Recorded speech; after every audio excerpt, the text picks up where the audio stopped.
자, 오늘 본문은 베드로후서 1장 3, 4절 말씀인데 이 말씀은 우리 신앙생활의 어떤 방향성을 아주 구체적으로 그리고 분명하게 알려주는 아주 귀한 말씀입니다. 먼저 우리가 베드로전서를 함께 살펴보았는데 베드로전서와 베드로후서에 좀 연관된 관련성들을 다시 한번 정리를 해보면, 우리가 지난 시간에 베드로전서는 한마디로 세상 속의 교회다, 그런 말씀을 드렸습니다. 그러니까 세상 속에서 그리스도인으로서 살아가고 있는 그런 성도들에게 주신 그런 말씀이죠. 그럼 세상 속에 살아가는 그리스도인들을 베드로전서는 누구라고 표현하느냐? 나그네로 표현을 한다는 거죠. 나그네라고 하는 말씀 속에는 결국은 이 땅, 발을 내딛고 살아가고 있는 이 땅이 우리의 영원한 집이 아니고 우리는 이 땅에서 하나님의 백성으로서 잠시 왔다 거쳐가는 나그네와 같다라는 것입니다.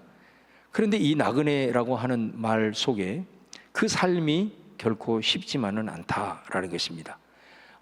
나그네를 지나갈 때 사람들이 이렇게 곱지 않는 시선으로 보듯이 세상 사람들이 우리 그리스도인들을 그런 시선으로 볼 수도 있고, 또 때로는 그들과 우리와의 가치관이 다른 것 때문에 자기들의 입장에서 또 조롱할 수도 있고, 또 그러는 가운데서 어떤 외로움도 느낄 수 있고, 또 베드로전서에서 말씀하듯이 우리가 도저히 이해할 수 없는 그런 애매한 고난들이 또 닥칠 수도 있고, 자, 그런 상황에서 이 땅에서 나그네로 살아가는 뿌리를 내리면서 믿음으로 살아가는 그리스도인들을 그럼 어떻게 해야 되느냐?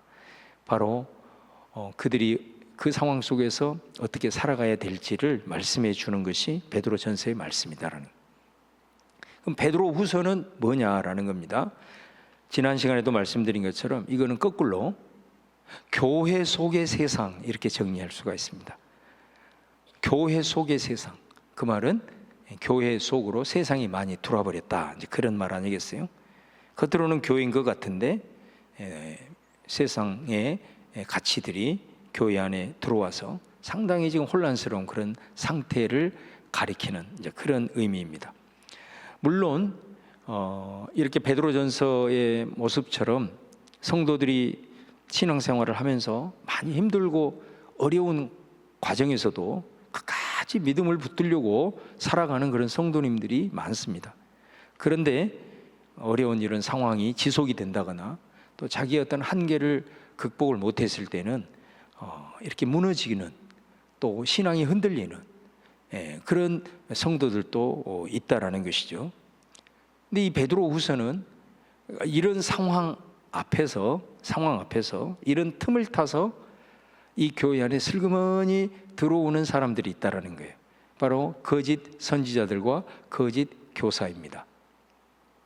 그러니까 이 사람들은 겉으로 봤을 때는 좀 멀쩡해 보이지만은 성도들이 고난을 겪고 그래서 마음이 약해지고 흔들릴 때 슬그머니 들어와서 속삭이는 거죠. 당신 믿음이 뭔가 잘못된 것 아니냐?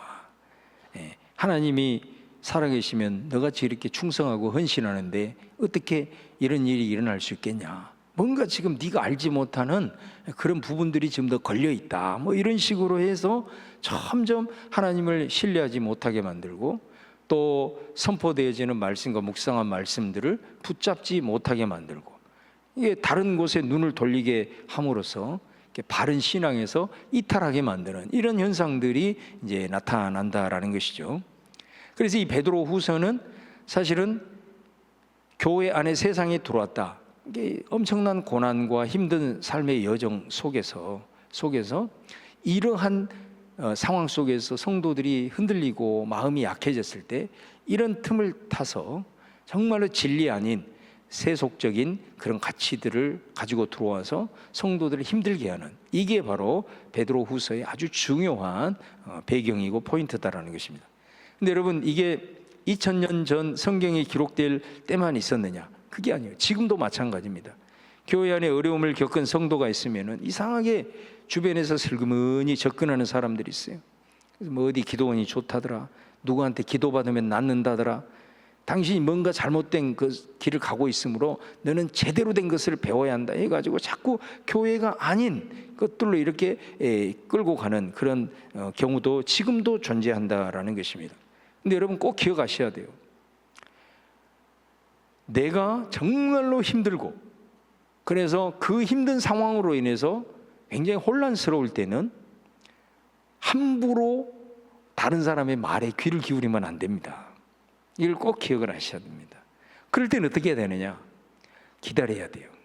그래서 우리 신앙도 정말로 주님의 능력 무장해가지고 앞으로 전진하면서 이렇게 승리를 선포하면서 이겨나가는 그런 것도 필요하지만은 도저히 내 상황 속에서 내가 아무것도 할 수 없을 때 그때는 뭔가 하려고 하면 더 꼬입니다.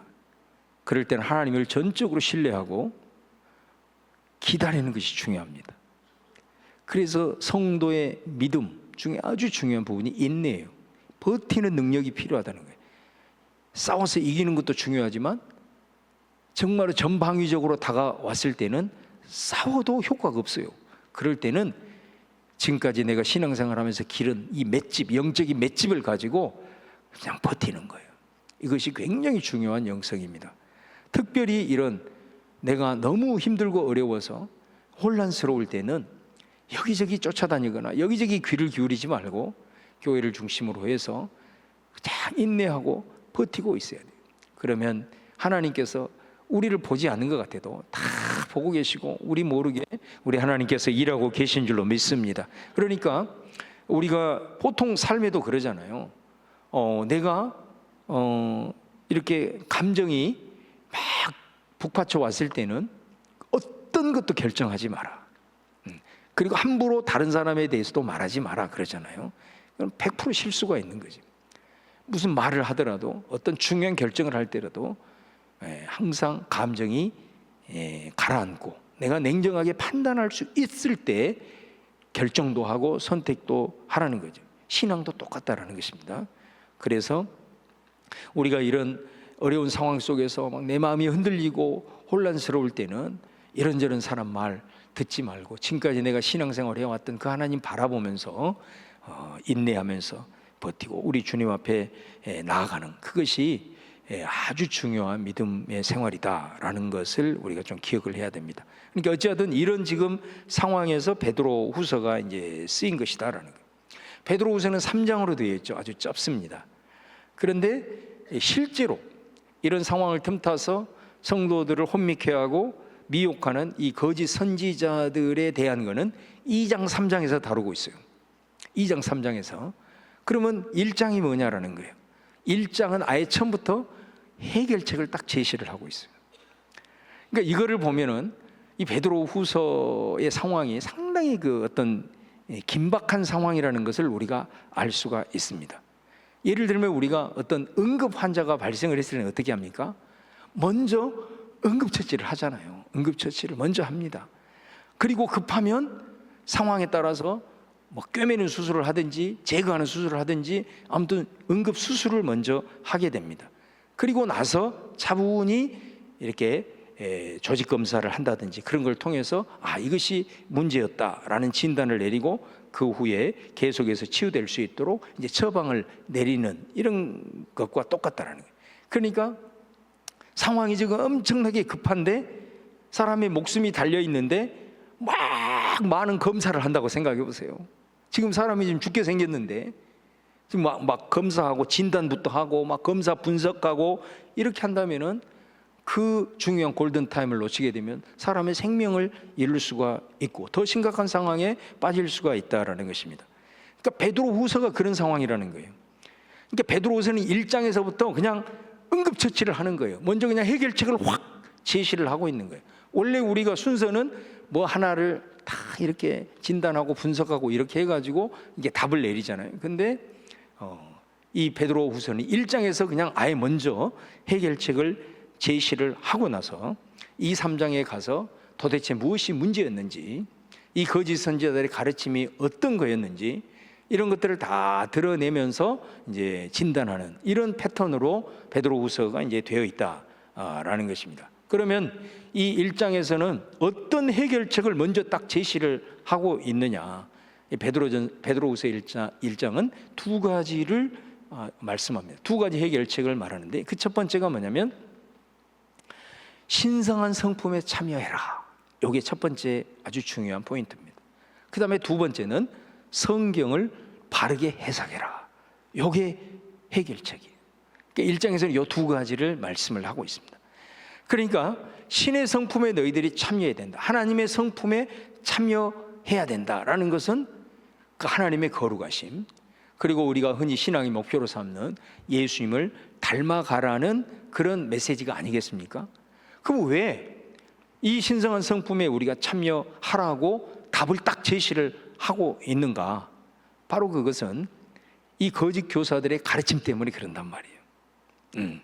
이게 이제 2장 3장에 자세하게 나오겠지만, 이 거짓 교사들의 가르침을 보면은 너무나도 삶이 무너지게 만들어요. 그러니까 2장 3장을 보시면 알겠지만은 윤리적으로 거의 방종의 상태로 몰아가요. 그래서 음란을 저질러도 그거를 그냥 합리화할 정도로 윤리적인 타락의 길로 하니까, 그냥 지금도 힘들고 어려운데 이런 것들이 슬그머니 오다 보니까 하나님의 말씀을 지키고 몸부림치는 것 자체도 힘든 상황에서 그냥 그런 거 하지 말고 모든 죄에 대해서 마치 구원파가 주장을 하는 것처럼 예수 믿고 난 다음에 뭐 죄 짓는 것은 그거 구원과는 상관없어, 이런 식으로 교리적으로 막 합리화하면서 들어와 버린다면 사람들은 거기에서 다 무너질 수밖에 없는 것 아니겠습니까? 이제 그러다 보니까 이게 심각한 문제가 되는 거예요. 그래서 해결책이 뭐냐? 결국은 해결책은 너희들이 하나님의 그 신성한 성품, 하나님의 성품에 참여하고 또 그리스도를 닮아가는 이 해결책을 먼저 제시를 하고 있다는 거예요. 그 다음에 두 번째는 왜 성경을 바르게 해석하라고 해답을 주고 있느냐? 우리가 여러분 같은 성경을 읽더라도 그 해석을 어떻게 하느냐에 따라서 그게 정통이 될 수도 있고 이단이 될 수도 있는 거잖아요. 그러잖아요. 여러분 이단들 보세요. 이단들도 다 성경 가지고 있잖아요. 그리고 그 성경을 좀 그 기본으로 해가지고 자기네들의 교리를 다 만들거든요. 그러니까 여러분 이게 똑같은 성경일지라도 그걸 바르게 해석을 하지 못하면 그게 무시무시한 이단이 될 수도 있다라는 것입니다. 우리가 성경의 같은 본문을 보더라도, 그리고 똑같은 정통신앙을 갖고 있더라도 그 해석을 어떻게 하느냐에 따라서 여러분 어때요? 우리들의 행동 양식이 달라질 수 있고 신앙의 컬러가 달라질 수가 있는, 여러분 그러잖아요. 여러분 구역에서 이렇게 만나서 얘기를 해보면 그렇습니다. 그러니까 이 성경을 해석하는 것이 매우 중요하다. 그래서 가장 중요한 이 부분, 바르게 해석하는 것이 중요하다, 이렇게 말씀하고 있습니다. 자, 그러면 우리가 이 신의 성품에 참여해야 될 해답, 그 다음에 성경을 바르게 해석해야 될 이 해답을 주어졌는데, 그러면 무엇을 통해서 어떻게 우리가 신의 성품에 참여하고 성경을 바르게 해석할 수 있는가? 바로 그것은 하나님을 알아야 한다. 여러분 우리가 지난 시간에 1, 2절 말씀을 함께 나눴잖아요. 1, 2절을 통해서 주 예수를 알므로, 그랬죠? 주 예수를 알므로. 그럼 거기에서는 뭐를 얘기했냐? 우리는 하나님의 은혜로 구원을 받은 자요. 자, 구원을 받은 자가 구원을 이 땅에서 누리기 위해서는 어떻게 하라고요? 하나님을 알아야 된다.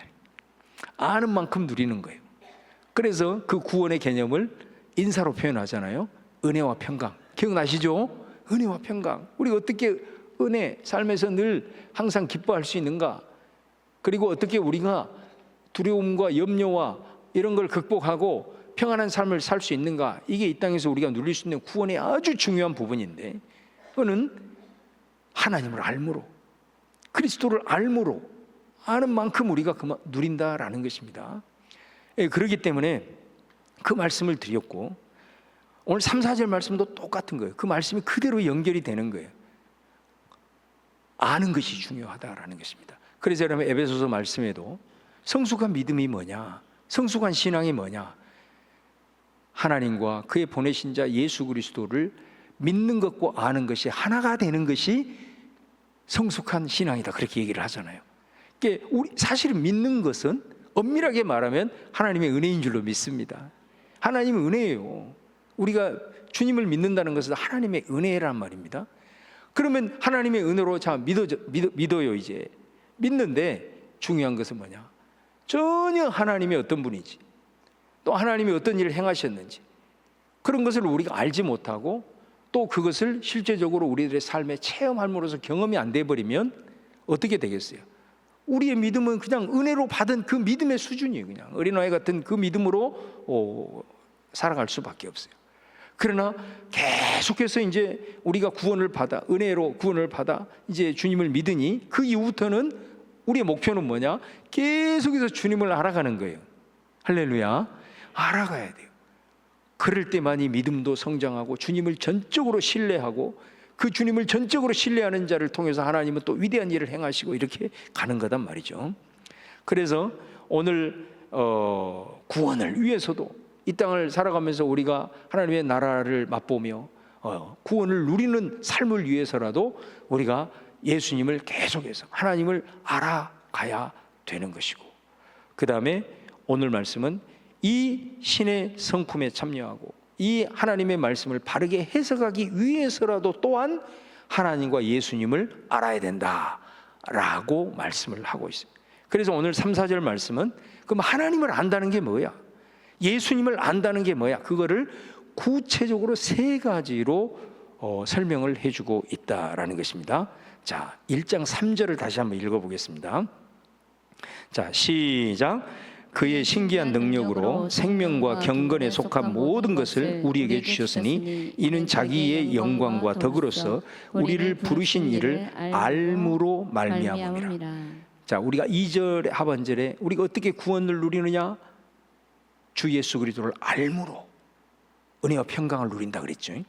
여기서는 신의 성품 참여하고 말씀을 바르게 해석하기 위해서 우리는 주님을 알아야 되는데, 주님을 그러면 안다는 게 뭔데? 자, 오늘 첫 번째 3절에 보면은 하나님이 우리를 부를 때 자기 이름을 걸고 부르셨다는 것을 알아야 한다, 그렇게 말해요. 자, 이게 굉장히 중요한 겁니다. 오늘 말씀에 보면은 무엇을 알아야 되느냐? 우리가 주님을 안다는 게 뭐냐? 오늘 베드로서는 이렇게 말합니다.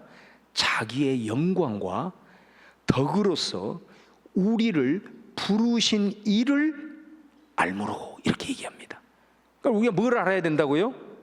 하나님이 우리를 부르셨는데, 우리를 부르실 때 하나님은 자기의 영광과 덕, 하나님의 그 거룩한 영광, 그리고 하나님의 그 쌓은 덕, 그 덕, 한마디로 얘기하면 이거는 하나님의 명예입니다. 명예.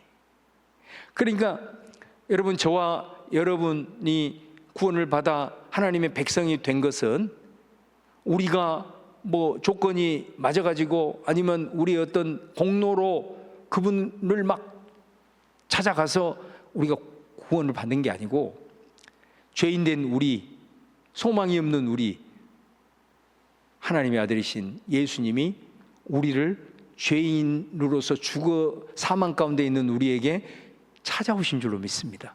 그러니까 모든 것은 하나님의 부르심으로 시작을 하는 겁니다. 부르심. 하나님이 불러주셔서 우리가 구원의 길로 들어선 줄로 믿습니다. 예배도 마찬가지. 예배도 내가 결단하고 온 것 같지만 아니에요. 하나님이 여러분을 불러주셔서 그 부름에 반응해서 여러분이 나온 줄로 믿습니다. 예배 자리에도, 내가 하나님 앞에 기도하는 자리도, 그리고 구원도, 모든 것의 시작은 하나님이 먼저 우리를 불러주셨다라는 겁니다. 이걸 알아는 거예요. 그런데 오늘 말씀은 얼마나 엄청난 말씀이에요. 이게 하나님이 우리를 불러주셨는데, 그 부를 때 어떻게 불렀어요? 그분의 이름의 명예를 걸고 우리를 불렀다라는 것을 말씀하고 있다. 그게 얼마나 우리가 대단한 존재, 하나님 앞에서. 세상에 하나님의 이름의 명예를 걸고 자기의 영광과 덕을 걸고 우리를 부르셨다는 게, 그것을 너희들이 알아야 된다, 그렇게 말씀을 하고 있다는 거예요. 여러분, 저도 최근에 추천서를 하나 써달라고 그러더니 어떤 제 후배 목사님이 이제 어디 교회에 이제 이렇게 그 청빙을 하는데 요즘은 거의 한국 교회가 이제 다 바뀌어 버렸습니다. 어떻게 바뀌냐면 추천서를 먼저 받아요. 이력서를 먼저 받는 게 아니라 추천서를 먼저 받아요. 근데 그 추천서를 누가 보내게 하냐? 추천인이 보내게 해요. 지금은 자기가 보내는 게 아니라 추천인으로 하여금 인봉해가지고 사인해가지고 그걸 PDF 파일로 전원해가지고 보내게 하더라고. 그러니까 여러분, 이게 뭐냐면은 우리가 예를 들어서 추천을 해주세요 하고 내가 추천을 부탁을 받았다고 했을 때 사실은 뭐예요? 내 인격을 걸고 추천을 하는 거거든요. 내 명예를 걸고 추천을 하는 겁니다.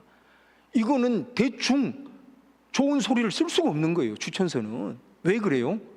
내가 막 전혀 저 사람하고 상관없는 말, 좋은 말만 막 써가지고 진짜 그 교회에서 예를 들면 나의 추천하는 나를 보고 채용을 했네. 예를 들면 채용을 했는데 이 사람이 전혀 추천서의 내용하고는 상관이 별로 없다고 생각해 봐요. 그럼 어떻게 됩니까? 추천을 부탁한 그 사람과 나는 관계가 다 깨지는 거예요. 나를 완전히 이상한 사람으로 볼 수밖에 없어요. 거짓말로 써줬구나. 나는 완전히 인격적인 모독을 당해버리는 겁니다. 그러니까 추천서는 절대로 대충 쓸 수가 없는 거예요. 이건 내 인격과 내 명예가 걸려있는 문제이기 때문에 조금 뭐해도 성실하게 그리고 정직하게 써줄 수밖에 없다라는 겁니다. 그만큼 중요한 영향을 끼치기 때문에 그런다라는 것이죠. 자기 속에서 아무리 잘 써도 거기에는 항상 플러스 알파가 될 수밖에 없기 때문에 이제 그걸 신뢰를 못하겠다는 거 아니에요? 이 사람을 정말로 잘하는 사람, 그거에 대해서 객관적으로 지금 추천서를 이렇게 이제 중요하게 여기는 걸 볼 수 있어요. 하나님도 마찬가지라는 겁니다, 여러분. 우리를 부르셨을 때 하나님의 영광과 덕, 다시 말하면 그분의 이름의 명예를 걸고 우리를 부르셨다. 할렐루야. 이게 정말 생각하면 생각할수록 엄청난 말씀이잖아요. 우리가 그렇게 부름을 받은 사람인데 하나님께서 우리를 부를 때 그분의 이름의 명예를 걸고 우리를 불렀는데 우리가 막 살아간다면 그 어떻게 돼요? 그 하나님의 명예를 더럽히는 일이 된다는 거예요. 사실은 굉장히 엄중한 말씀이라는 것입니다. 그러니까 이것만 보더라도 하나님의 이름의 명예를 더럽히지 않기 위해서 그것을 걸고 나를 불렀는데 이것만 우리가 제대로 마음속에 잘 간직하고 있다면 우리가 막 살 수 있겠냐라는 거예요. 그렇게 살 수 없다라는 거예요. 그리고 여러분, 하나님께서 그분의 이름의 명예를 걸고 우리를 불렀다라는 것은 하나님의 입장에서는 어떤 의미가 있겠어요? 절대로 우리를 포기하지 않으신다라는 거겠잖아요. 하나님의 찬양도 그렇잖아요. 하나님의 부르심에는 후회가 없습니다. 하나님의 부르심에는 후회가 없습니다. 우리 찬양팀 많이 부르잖아요. 그러니까 하나님이 그분의 명예를 걸고 우리를 불렀다는 것은 우리를 결코 무너지도록, 우리가 결코 쓰러지도록 하나님 자신이 우리를 포기하지 않겠다라는 의미가 담겨 있는 거 아니겠어요? 할렐루야. 그런 의미가 담겨 있는 거죠. 그렇기 때문에 어떻게 할까요? 그러니까 여기에서 이 고난의 문제가 여기에서 의미가 창출이 되는 겁니다. 다시 말하면 우리가 구원받는 자로 하나님의 백성으로서 그의 그 이름의 명예를 걸고 우리가 부르심을 받았을 때 우리가 정신 차리지 못하고 깨닫지 못하고 늘 방황하거나 막 무너지고 쓰러지고 내 마음대로 살아간다고 했을 때 그에게 있어서 하나님은 그를 포기할 수 없게, 하나님은 끝까지 우리를 견인해 가신다고, 끝까지 하나님의 나라로 인도해야 되기 때문에 그 모습으로는 하나님의 나라에 합당하지 않잖아요. 그렇기 때문에 단련을 시키는 거예요. 그 단련시키고 연단한 우리 안에 있는 그런 부분들, 불순물들을 빼내는 것, 이게 고난의 또 하나의 의미가 될 수 있다는 거예요. 그러니까 그런 것들은 결국은 그 속에는 하나님이 우리를 끝까지 포기하지 않으시는, 그분의 이름의 명예를 걸고 우리를 불렀기 때문에 우리를 포기하지 아니하시는 그 하나님의 간절하고도 그 정말 우리를 향한 귀한 사랑이 담겨 있는 줄로 믿습니다. 그런 거죠. 구약에서 하나님이 부르시는 사람 중에 사울이 있잖아요. 사울. 하나님이 그를 불렀을 때 얼마나 기대를 했겠어요. 그도 그럴 것이 사울의 참 모습을 보면 굉장히 겸손한 사람입니다. 그런데 사울이를 불러놨는데 하나님이 사울에게 실망을 합니다. 그래서 성경에 보면 그렇게 나오잖아요. 사무엘을 통해서 당신을 불러서 왕 세우는 것을 하나님이 후회하고 있습니다. 그 말이 나오잖아요. 그러니까 여러분, 그래 몇 번 기회를 줬음에도 불구하고 사울이 돌이키지를 않고 하나님 앞에 겸비함으로 나가지 못하다. 점점 더 교만하게. 그래서 어떻게 돼요?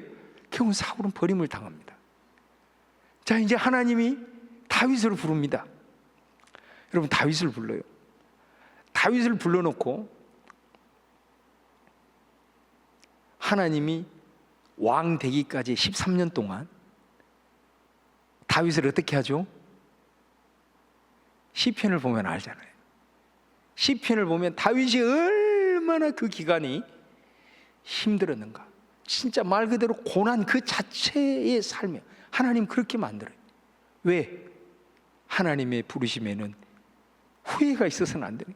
다윗 이 사람만큼은 나의 종으로 포기할 수가 없는 거예요. 그래서 하나님께서는 그렇게 다윗 속에 있는, 우리 모두 속에 있는 사울을 그렇게 빼내기 위해서 하나님이 그렇게 다윗을 연단시켰던 것을 우리는 보게 되잖아요. 그렇게 해서 결국은 우리가 기억하는 다윗을 우리가 보게 된다라는 것입니다. 그래서 다윗이 우리가 잘 아는 시편 23편 잘 아시잖아요. 그 3절에 보면 이런 말씀이 있어요. 내 영혼을 소생시키시고 자기 이름을 위하여 의의 길로 인도하시는도다. 여기 보면 자기 이름이 누구예요? 여기서 자기가 뭐예요? 여호와 하나님, 목자 되신 하나님이에요. 그러니까 하나님이 하나님의 이름의 명예를 위해서 나를 의의 길로, 바른 길로 인도하신단 말이에요. 나를 불러놓고 이렇게 연단을 시켜놓고 내가 잘못된 길을 가고 내가 완전히 실패한 인생이 되어버리면 결국은 어떻게 되는 거예요? 하나님의 이름에 명예가 걸려있는 문제이기 때문에 하나님은 다윗이 그렇게 가도록 허락을 안 한단 말이에요. 그렇기 때문에 다윗을 힘들고 어려울 때는 하나님께서 다윗을 건져주신 줄로 믿습니다. 때로는 다윗이 왕이 되기 이전 또 혹은 그가 왕이 된 이후에 잘못된 길을 선택하고 걸어갔을 때는 또 하나님께서 누구보다도 엄하게 채찍을 들어서 그로 하여금 다시 돌이키게 하는 경우를 보게 되잖아요. 이 모든 것이 우리를 부르신 그것이 하나님의 이름에 명예를 걸고 우리를 불렀기 때문에 우리들의 삶을 통해서 하나님의 이름이 더럽혀지지 않고 그리고 우리로 하여금 온전하게 그 부르신 그대로 마지막 하나님의 나라에 합당한 자로 세우기 위해서 우리 하나님이 우리를 이렇게 인도하신다라는 거예요. 그래서 저와 여러분이 나를 어려운 가운데 건져주시고 감당할 수 없는 복을 주실 때도 할렐루야지만 정말로 내 삶에 때로는 어떤 고난이 왔을 때 내가 도저히 이해할 수 없는 상황이 왔을 때도 저와 여러분 우리를 끝까지 포기하지 아니하시는 그 하나님의 사랑, 그 하나님의 은혜, 그것이 그 속에 담겨 있다라는 것을 기억을 하시고 하나님의 이름의 영광을 위해서 살아가는 저와 여러분이 될 수 있기를 주님의 이름으로 축원을 드립니다. 자, 이게 첫 번째라는 거예요. 주님을 안다는 것. 그거는 우리를 부르실 때 그분의 이름의 명예를 걸고 우리를 불렀다는 것을 너희들은 꼭 잊지 말고 네 가슴에 잘 새겨야 한다라는 거예요. 그 다음에 두 번째는 오늘 말씀에 보면은 하나님께서 우리에게 이미 생명과 경건에 필요한 모든 능력을 주셨다라고 말해요. 그것을 알아라 그런 말이에요. 3절 앞부분에 그의 신기한 능력으로 생명과 경건에 속한 모든 것을 우리에게 주셨으니 이렇게 말해요. 그러니까 우리가 살아가면서 아이고 나는 안 돼, 나는 부족해, 나는 약해, 그리고 이것이 처음에는 겸손하다가 나중에는 어떠죠? 죄를 지어놓고도 아이고 인간인데 이러면서 이제 합리화해 나갑니다. 우리의 약함이라는 것이 처음에는 주여 나는 부족한 사람이에요, 나는 연약한 사람이에요, 이렇게 겸손하게 출발을 하다가 이것이 점점 어떻게 된다고요? 나중에는 죄 지어놓고도 아이고 뭐 약한 사람인데 그럴 수 있지, 이렇게 이제 가버릴 가능성이 있다라는 것입니다. 그런데 오늘 말씀은 뭐라고 얘기하냐? 우리가 살아날 수 있는, 그리고 하나님의 뜻 가운데 살아갈 수 있는 경건, 이거를 살아갈 수 있는 필요한 능력을 이미 너희들에게 주셨다. 그것을 알아라. 그걸 알아야 된다라고 말씀하고 있습니다. 믿으시기를 축원합니다.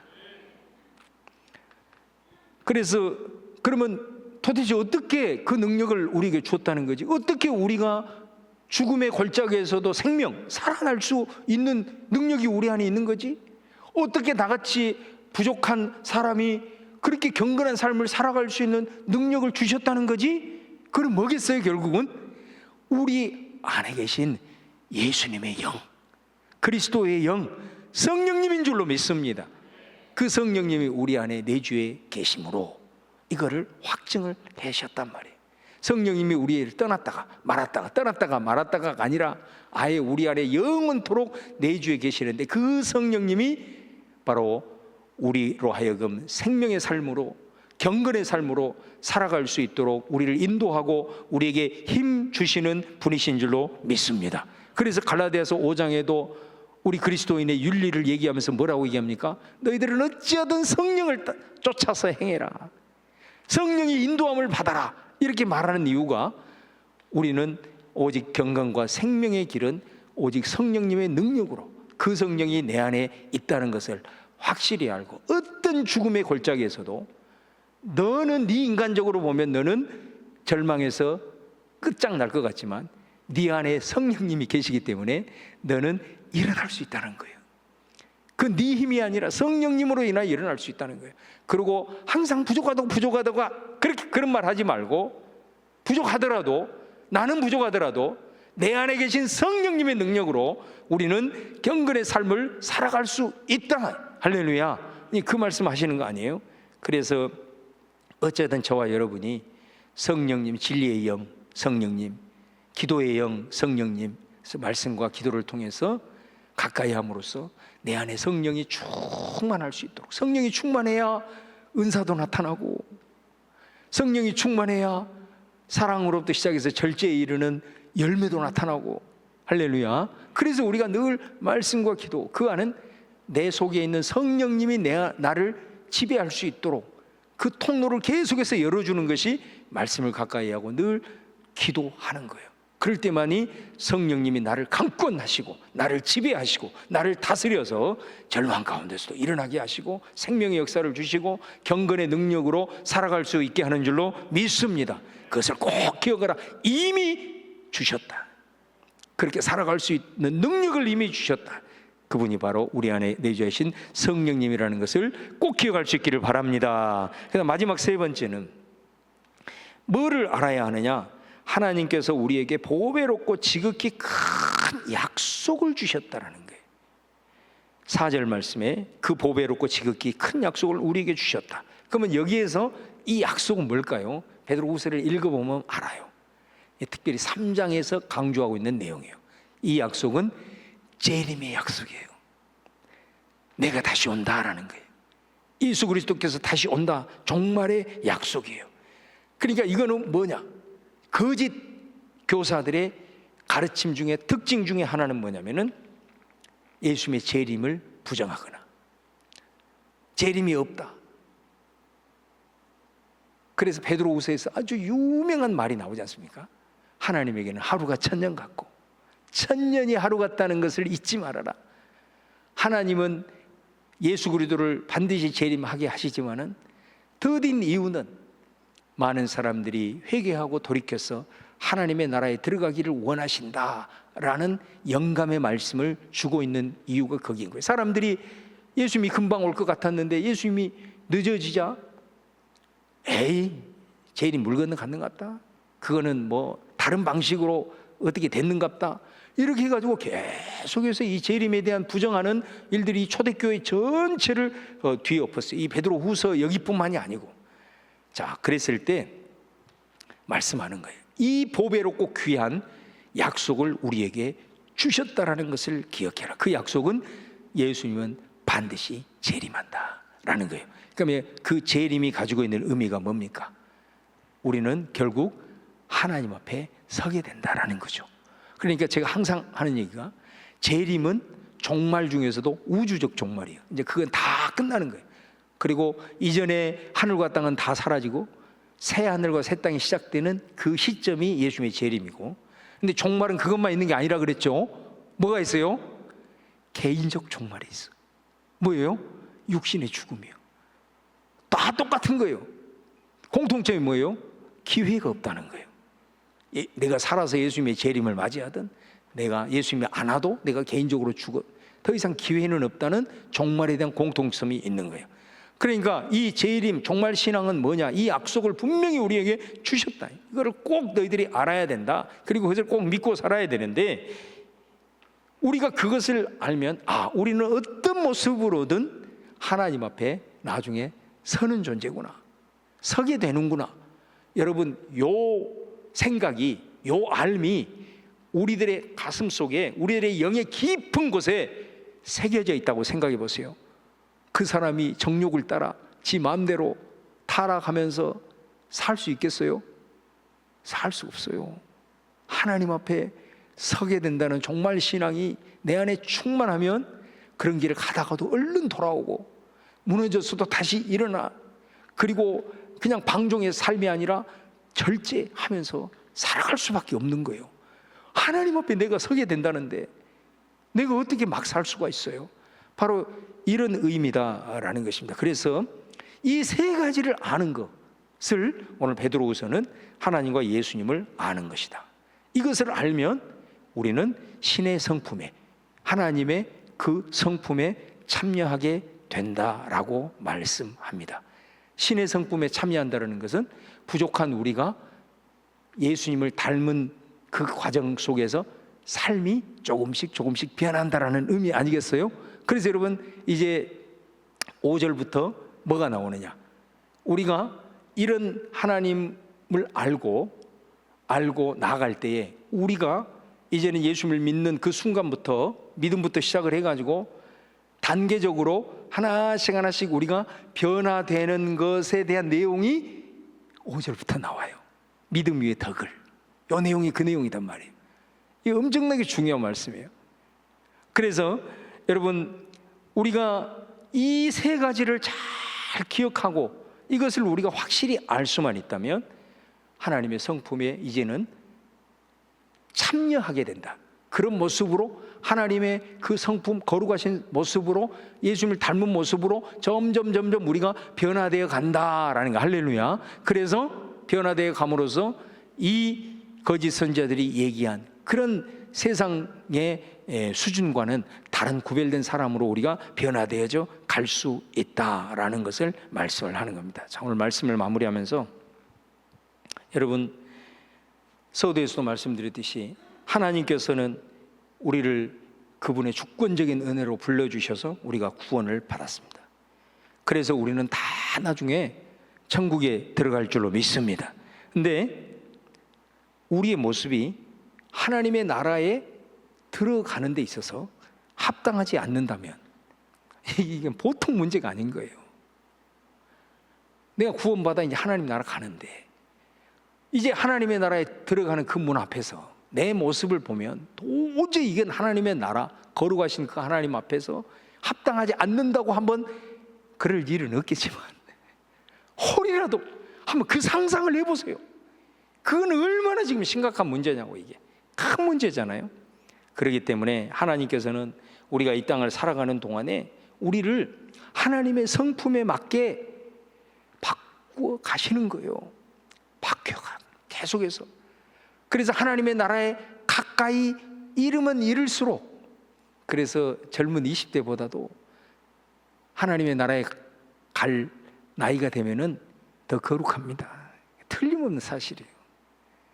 그렇게 돼야 돼요.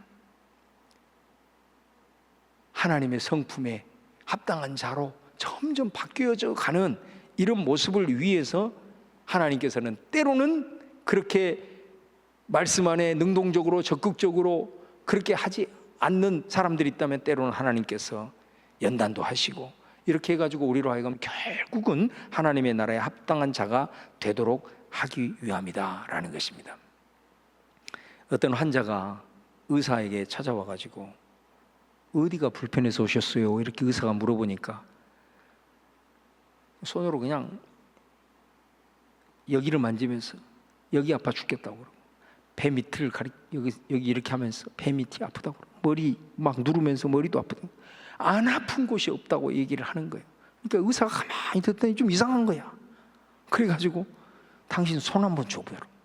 근데 손을 내미니까 의사가 이렇게 얘기하는 거예요. 손이 부러졌네요. 이런.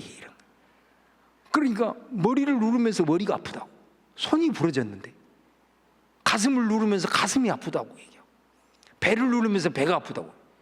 배가 아픈 게 아니고 머리가 아픈 게 아니고 손이 부러져가지고 손이 아픈데 이 사람은 그것도 모르고 있었던 거예요. 그러니까 여러분, 우리가 우스갯소리 같지만은 우리가 알지 못하면 이렇게 될 수 있어요. 전혀 우리들의 삶에 어떤 해결책이 없는, 정말 알지 못하면 전혀 변화돼야 될 때 변화하지 못하고, 치유받아야 될 때 치유받지 못하고. 그러나 우리가 하나님을 알면, 예수님을 알면, 오늘 말씀처럼 구체적으로 알면 여러분, 저와 여러분이 놀랍게도 하나님의 성품을 닮아가는 변화된 삶으로 갈 줄로 믿습니다.